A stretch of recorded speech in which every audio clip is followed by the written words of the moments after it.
This lecture covers the physiology and genetics of biofilms. Biofilms are a state of physiological existence in which microbes remain in these sort of social structures, cemented to one another, as well as cemented to often inanimate surfaces, but it doesn't have to be inanimate. It could be the intestinal lining or a heart valve as well. We always used to think of microbes as kind of mainly in a planktonic phase, swimming around like fish in a fishbowl. But the reality is, microbes spend a fair amount of their time in these collective consortia, whether they're in a plaque layer on teeth or in a rock on a rock in a stream, for example. And so the physiology of biofilms and their genetics is a topic that's been really heavily studied over the past 2 decades, primarily. So biofilms, microbes are reversibly attached to conditioned surfaces, and they release polysaccharides, proteins, and DNA. Additional polymers are produced as biofilm matures, and so the microbes can be in these complexes, cross-feeding one another, for example, as well as adding material or slime to the biofilm matrix. There's a lot of rich interactions occurring between the attached microbes, and as a result of this, the microbes um, have certain genetic tools that they use to co-regulate and antagonize each other. And a lot of that is through quorum sensing molecules or quorum sensing inhibitors and so forth. There's a extracellular matrix and changes that occur in the organism's physiology to protect them from harmful agents such as UV light and antibiotics. And so the point there is that if a microbe becomes attached to a surface, like a heart valve, for example, the microbe is much harder to get rid of than it is, say, to kill that microbe as if it were planktonic in the bloodstream.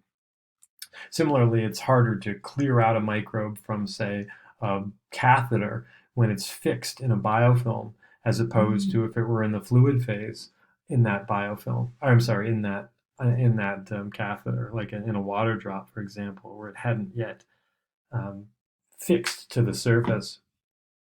And so this becomes a very serious problem for in food, in medicine, and in pharmaceuticals and so forth.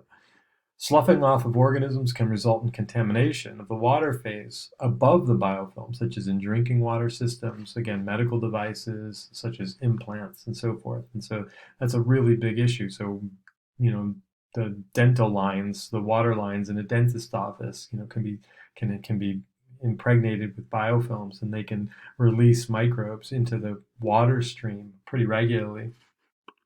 And so that kind of looks like this, where you have these complex structures that are almost look like mushroom clouds with channels that move through them, and then these channels facilitate greater surface area exposure to the biofilm, so that the microbes inside can absorb nutrients from the bulk fluid as it flows through. These little streamers that you see here, very very similar to what you might see in a rock in a gently moving stream. When you see those streamers of algae, it's the same kind of thing, but obviously on a microscopic level. And so here we see the more of the ecological succession. Here's the substrate, some kind of preconditioned substrate that has nutrients on it and the right charged molecules so that the bacteria aren't repelled. They can chemotax to that surface using flagella, or they just deposit if they're non-modal, and can start to adsorb. They can use receptors and their own surface layer slime, like capsules and so forth, to stick to that surface. So this could be a tooth, for example. Microbes can desorb as well. They can get off of that surface when conditions dictate. So, again, when you brush your teeth or use a mouthwash that breaks up this connection, they can desorb as well. Or they can desorb through normal friction, like if you swish your mouth with water. It doesn't even have to be an antimicrobial. But the bottom line is many of these guys will remain adherent and will undergo cell-to-cell signaling that allows them to upregulate through quorum sensing the production of biofilm slime. And then that slime layer starts to gradually accumulate. But this is all predicated on diffusive transport of oxygen and other nutrients to get into this and allow everybody to respire, and not that everybody's an aerobe in here, but to allow aerobes to respire, for example, and to gain nutrients, or facultative anaerobes as well. They replicate and grow, they secrete more of the matrix, and eventually bits of it detach and spread. So this is not just a one-way street. The microbes can actually escape. And so this is just another look at that with a confocal microscope, and you can see an initial attachment event. One thing to notice is that, a lot of these flagellated cells will eventually change physiologically, and one way they change is through the loss of flagella, as I showed you with the Vibrio fischeri example, when the bacteria swim into the light organ and enter this sort of sedentary biofilm enriched phase. They lose their flagella because they don't need that anymore, and then they enhance the slime production. And that's what's pictured here in these confocal microscope images. So this isn't just theory. I mean, we actually see it. Or I shouldn't say it that way. This isn't just hypothesis. We actually see it, and therefore it has risen to the level of theory, which means that it's a generally accepted phenomenon. I don't want to be one of those people that uses hypothesis and theory wrong. So inside a biofilm, you can see a couple different kinds, the main kinds of horizontal gene transfer taking place. And so again, this is not just a microbes in a suspended animation state fixed to a surface. This is, again, an opportunity for rich cell-cell communication, but also evolution. And so transduction can happen if viruses can access the microbes and infect them, and then the microbe can incorporate that DNA that the virus has injected into it.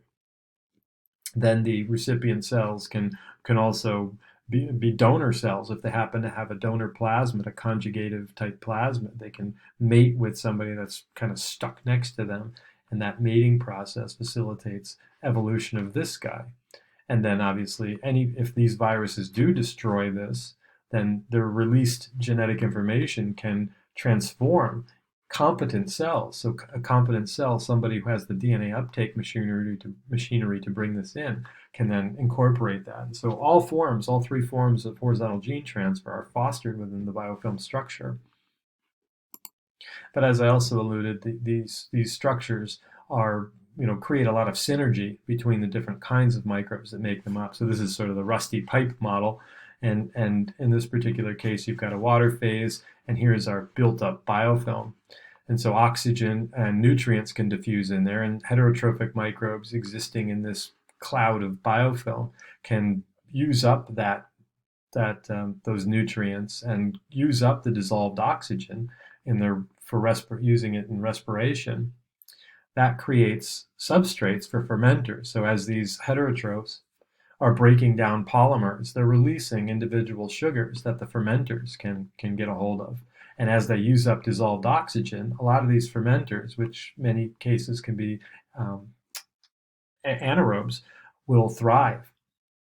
The fermenters will release organics, organic acids and so forth, that sulfate-reducing bacteria can use. And so the organics plus an electron acceptor like sulfate can be utilized by sulfur-reducing bacteria or sulfate-reducing bacteria to produce hydrogen sulfide, which has a rotten egg smell, but it's also quite toxic in the right concentrations. These sulfur-oxidizing bacteria that are present in its mixed bag consortium as well can grab this reduced sulfur and turn it into, and extract electrons from it and turn it into sulfuric acid, which can then have a corrosive effect as well, along with iron sulfide. You see the iron sulfide pitting that happens here as a result of these the iron and sulfide from these sulfate reducing bacteria pitting the metal surface. But again, sulfur oxidizing bacteria can take the reduced sulfur and oxidize it to sulfuric acid, which also has a corrosive effect. So here's a neat little example of this sort of metabolic synergy between heterotrophic microbes, fermenters, sulfur-reducing bacteria, and sulfur-oxidizing bacteria. So one of the ways we look at biofilms in culture is through crystal violet staining, and we'll do this in the lab. So here's an example of a gene responsible for biofilm formation, and then we can get a sense for how we might use genetics to reveal that phenotype. So here's the wild type, and basically the wild type is grown in a nutrient-rich medium and allowed to sit there for a day or two, and then we dump the media out and rinse the tube, and then we add crystal violet, which will stick to the biofilm that's adherent on the glass. So when we remove gene A, for example, from Vibrio fischeri wild type and get this gene A mutant, and then do the same experiment in parallel, we see that the gene A mutant produces a huge biofilm. So this guy is a mutant from the parent wild type strain. And so it's clear that you take gene A away and biofilm goes up significantly, suggesting that gene A is a repressor of biofilm in the wild type. Again, take it away and biofilm goes crazy, as you can see here, and there's even a bit of biofilm stuck to the bottom here. But the main biofilm is here at the liquid-air interface. So then you can do a couple things. So here's gene A in combination with another gene B. So you're asking the question, does gene A and gene B work together in order to block biofilm formation? And the answer in this particular case is no. There's no real difference between the gene A mutant and the gene A mutant and the gene AB combo mutant. They're pretty much the same. This does look a little darker, I admit, but it's also you have to relate these to their cell density. So it's possible this culture got a little bit more dense in greater cell density.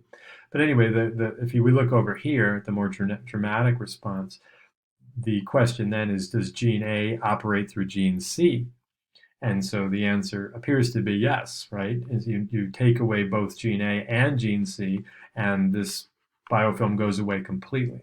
Again, suggesting that gene A is probably interfering somehow with gene C expression.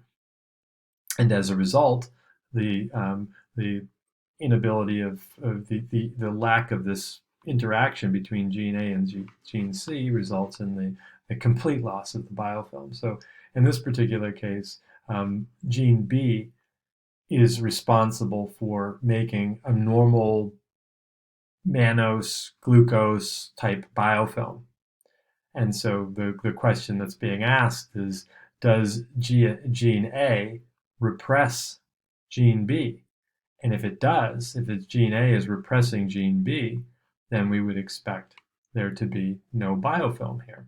But obviously there's no interaction between these two because there's no change. Gene C over here is responsible for activating a cellulose type biofilm. So the hypothesis then is that gene A represses gene C, and again, gene C is necessary for making a cellulose type biofilm.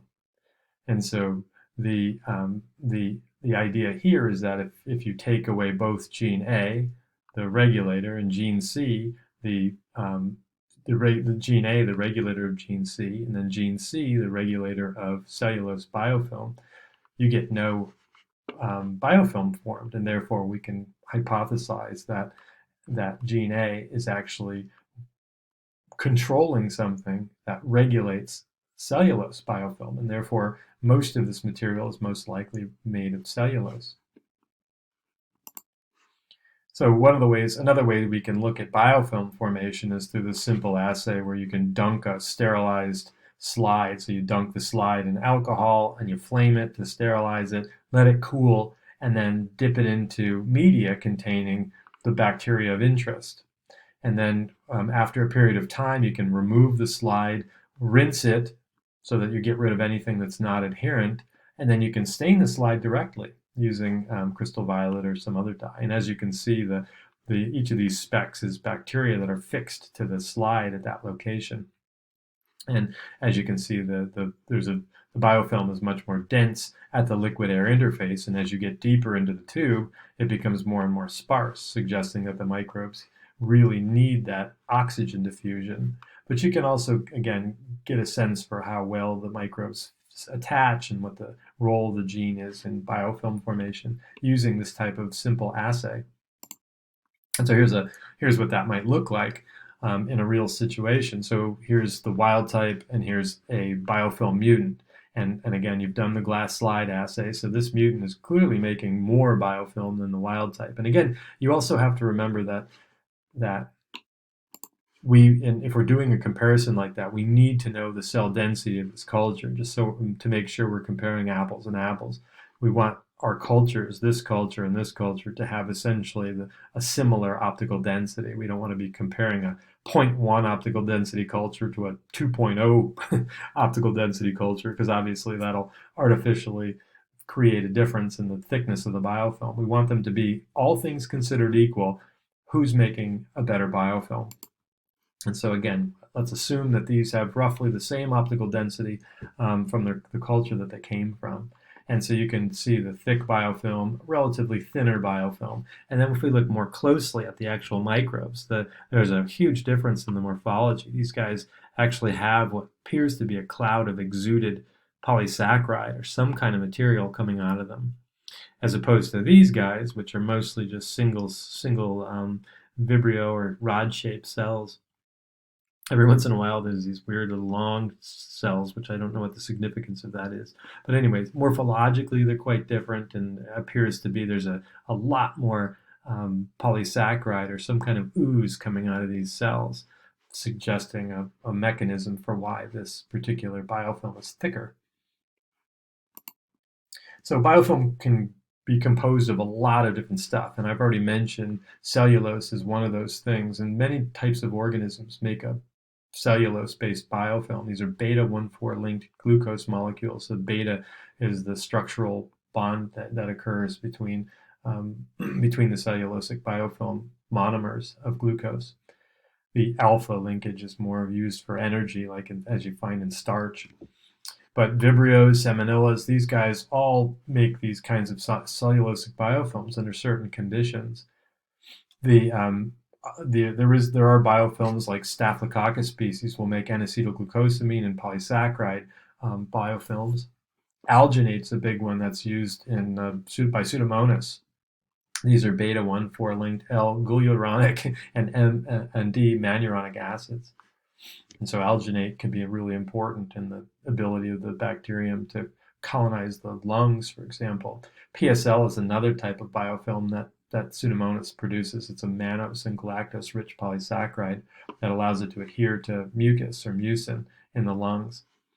There's another type that they make, a PEL type, which is a glucose-rich type biofilm that allows them to attach to surfaces and form pellicles. So in a test tube, if you've ever seen like a cap of microbial growth on the surface of the media, odds are it's a PEL type biofilm, and Pseudomonas is an example of a microbe that does that. Bacillus will do something similar as well. VPS is another type of set of genes that makes a kind of biofilm, and so that's the vibrio polysaccharide made up of glucose and galactose and N-acetylglucosamine and mannose. These things enhance environmental adherence and survival. They also produce wrinkled colonies that allows you to, you can actually see these on a plate, and I'll show you that if you've ever noticed colonies that look really wrinkled, like a collapsed souffle or something like that. They're very wrinkled as a result of different kinds of polysaccharides that they make. But it's not just polysaccharides. The biofilms are composed of proteins, such as flagellar proteins and pillin proteins and fimbriae and lectins, and as well as DNA. So there are microbes that release DNA, and the DNA almost acts as like a rebar in the biofilm matrix. So here's an example of how we would look at cellulosic biofilms using Congo red. Congo red's a dye that we can add to some nutrient media, and that gives us the ability to visualize the cellulosic biofilm as a result of the fact that cellulose will absorb Congo red and stain really bright red. And so here's a Vibrio fischeri wild type, and it's been streaked onto a Congo red nutrient agar plate. And so the microbe makes, it's loosely red, not particularly red, but here's the gene A mutant that I showed you here. When we're looking at biofilms here in a test tube, but here we're looking at the same biofilm on a plate. And so the idea here is that, as I talked about here, because the gene A, gene C combo produce no biofilm, we now know that the gene A is operating through the cellulose biofilm production mechanism and not through the VPS type or the mannose glucose type biofilm mechanism. And so another way to reveal that is through Congo red staining. And so that's what these data are intended to show. So again, here's the wild type, and it has a very bland, not very reddish looking biofilm. Here is the mutant on that same medium, much more red, suggesting again that it's cellulosic biofilm formation that's enhanced. We added the gene back, but in this particular case, the gene is under control of the LAC-IQ promoter, and therefore IPTG has to be added in order for it to be really expressed. So the gene is present, but it's not expressed until we add IPTG. And as you can see, adding IPTG, expressing gene A, restores the wild type phenotype. And in these controls, putting gene A back and then expressing it doesn't change anything. It's just more of the same. And so here's quorum sensing regulation of biofilm production in Vibrio cholerae. And it is a cell density dependent process. So here's low cell density, here's high cell density. And here's the outer membrane, here's the inner membrane, and then the peptidoglycan would be in here in this sort of less detailed example of the gram-negative cell envelope. So there's a couple different components. Two of these, CQSS and LuxQ, are what's called sensor kinases. So LuxQ and P, these guys are the sensor here, and then CQSS is a sensor for this particular system. CQSA is an enzyme that makes a particular kind of autoinducer, and so that's pictured by these stars. And LuxS makes a different kind of autoinducer, pictured by these little spheres. This autoinducer is recognized by this sensor, and this autoinducer is recognized by this sensor. And I'll get to this stuff later on when I talk more about gene expression cascades. LuxU is what's called a response regulator, as well as LuxO. These are both phospholrelay response regulators. And so when there's low cell density, when there's very few Vibrio cholera cells in an area, these autoinducers do not build up very much. And as a result, the direction of phosphate flow is down towards LuxO. So these guys give up their phosphate to LuxU, and LuxU gives up its phosphate to LuxO. LuxO phosphate activates small RNAs in this little protein here, and together the small RNAs and this little protein shut down this transcription factor called HAPR. As a result, the VPS genes are active. And so, again, the situation favors biofilm formation. APHA is a transcription factor that Vibrio cholera uses to regulate certain toxins and as well also competence, meaning that it regulates genes essential for transformation, picking up free DNA. So in this low cell density state, biofilm formation is favored, and producing this toxin regulator is also favored. As the cell density gets higher, however, autoinducers build up, and they're recognized by the various sensors, CQSS and LuxP and Q, and that in turn reverses the direction of phosphate flow. So now HAPR can do its job, blocking biofilm and blocking toxin production. Quorum sensing regulation can also occur downstream of HAPR. So here you just see HAPR, but there's something in between here, and that something is VPST and VPSR. So HAPR directly can block the Vibrio polysaccharide operon, And VPS is obviously essential for biofilm. Here's just a representation of the operon, just so you can get a sense for how many genes there are in this operon. And so HAPR also, however, blocks VPST and VPSR. These are two positive regulators of biofilm. So you can see by the arrow, that means that these activate. When there's a flat line like that, it means repression. So we can look at that in a different way using confocal microscopy. It's sort of, again, an ecological succession type thing. It's almost like you're flying, 1,000 feet over the rainforest or something after it's been denuded and then watching it grow back. But the role of VPS in biofilm production is illustrated. And so here's the wild type Vibrio cholera strain, and here's a VPS mutant. And so again, this particular mutant is defective in these Vibrio VPS genes. And so again, the microbes are allowed to sit on a slide, for example, and then colonize over time. And so at 2 hours, you can see wild type producing a much more robust biofilm right off the bat. And then at 6 hours, at 8 hours, and then eventually at 48 hours, it's a full canopy essentially. Here it's a lot thinner. It didn't knock it out completely though, suggesting that there is redundancy. So it's not just VPS that's going to work here. There's other things, but still, loss of VPS was a really important hit to the microbe's ability to make biofilms. One cool thing about biofilm formation is that it's linked to the flagella rotation. And so as you're seeing here, here's a free-swimming microbe, attaches to a surface, and as I mentioned, when it touches the surface, they lose their flagella and start exopolysaccharide production, so biofilm production.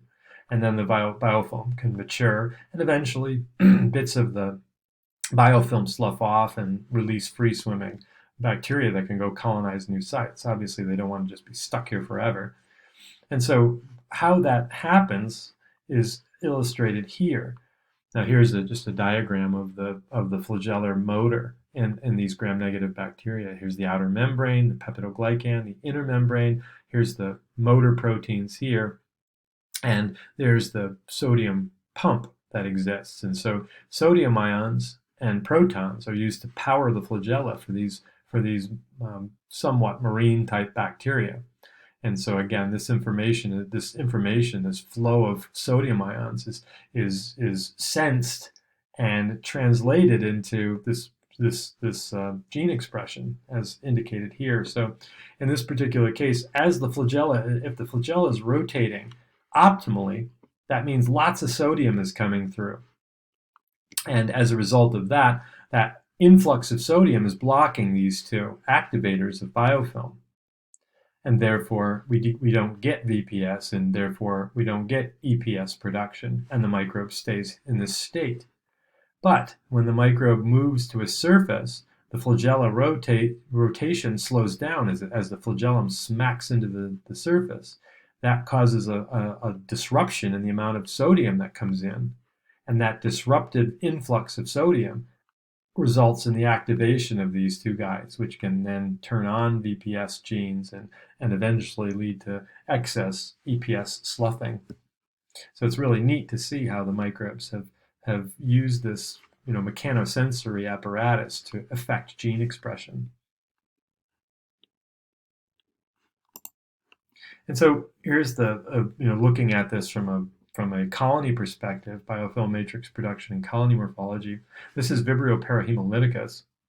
Parahemolyticus has a few genes, CPSR and OPA-R, these two transcription factors that can activate capsular polysaccharide production.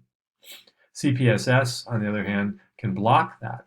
And so it's sort of a competing process, but if these two win, then capsular polysaccharide production is activated. The microbe can easily produce biofilms and therefore VPS. And so the way that looks then, you have translucent bacteria that in this particular whatever environment they find themselves in, these translucent bacteria are being more regulated by the repressor CPSS, and therefore they have lower VPS production and their colonies look more translucent. if CPSR and OPA-R win, if the conditions are right and allow these guys to win, then VPS is increased and you see a more wrinkled or opaque looking colony. And so another way to look at that is through electron microscopy. So here's the opaque variant of Parahemolyticus. And again, the opaque variant has the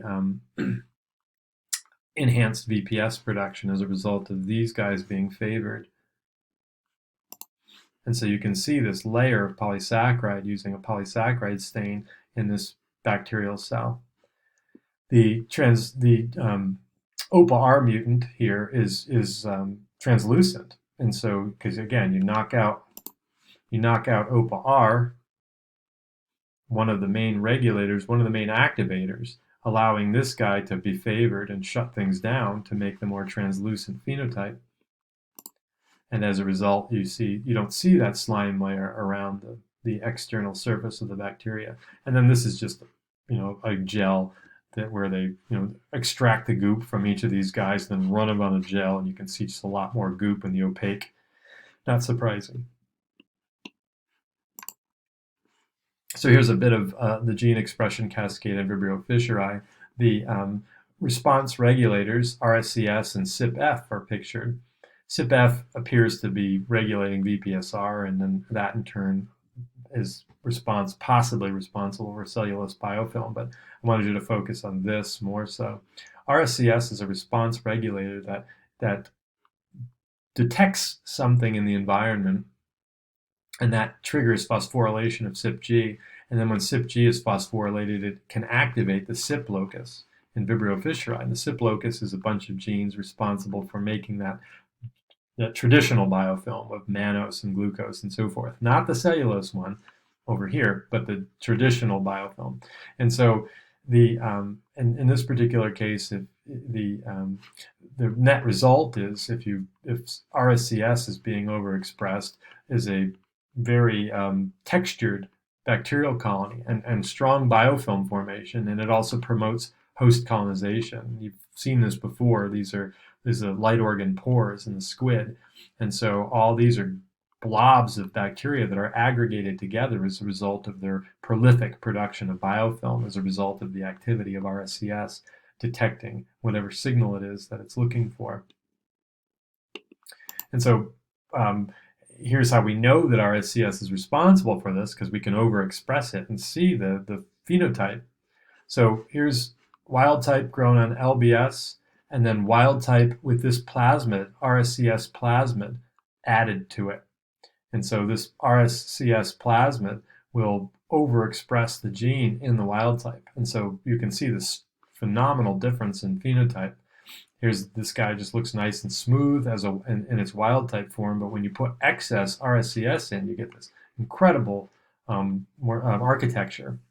This is just a different kind of medium, more of a seawater-based medium, and again, you still see the change in architecture when you add the RSCS plasmid and get RSCS overexpressed. So again, you're overexpressing this in the bacteria and getting excess biofilm formation. But Vibrio fischeri cells, like many cells, have different options for biofilms. And here's the example of how the microbe regulates cellulosic biofilm. And we still don't really know how they switch between those and when they might use cellulose and when they might use a CYP-type biofilm. But in this particular case, at least we know the signals. And so the microbes produce GTP, which these are nucleotides. In the presence of this enzyme they make, diguanylate cyclase, will cyclize those two GTP molecules into something called cyclic di-GMP, which is a signaling molecule. The signaling molecule can then activate cellulose biofilm formation.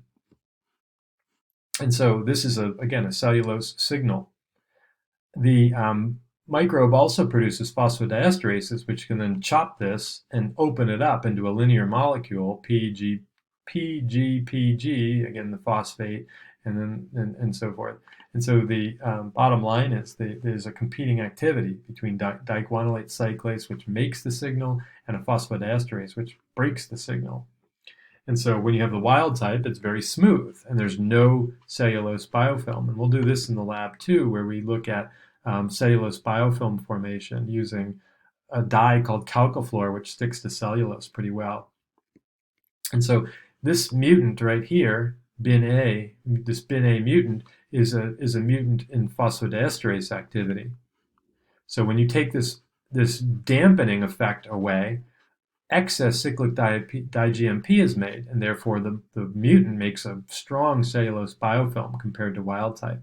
And then when you put the phosphodiesterase back into the BIN-A mutant, the biofilm goes away, not surprisingly. So this slide just shows you the overall effect of this really powerful, multi-dimensional signaling molecule, cyclic di-GMP. So here's the GTP, as I showed you. These are diguanylate cyclases that have this functional group. So if you were to take the amino acid sequence of these enzymes, these diguanylate cyclases, you would find these GGDEF domains. If you use KEGG and the motif searches that I showed you before, you would get these, you would see the GGDEF for the diguanylate cyclase. So that takes these GTPs and cyclizes them. Remember that the phosphodiesterases, which have EAL and HDGYP domains, break that signal. And so again, that dampens the signal. But this molecule has been linked to motility and virulence and degradation of RNA and secretion and fimbriae production, biofilm formation, as I've talked about, cell cycle regulation, development, bacterial predation, all kinds of things, and stress response in lots of different microbes. So cyclic di-GMP, as you can read here, is a really important molecule, and we'll get some exposure to it in the lab.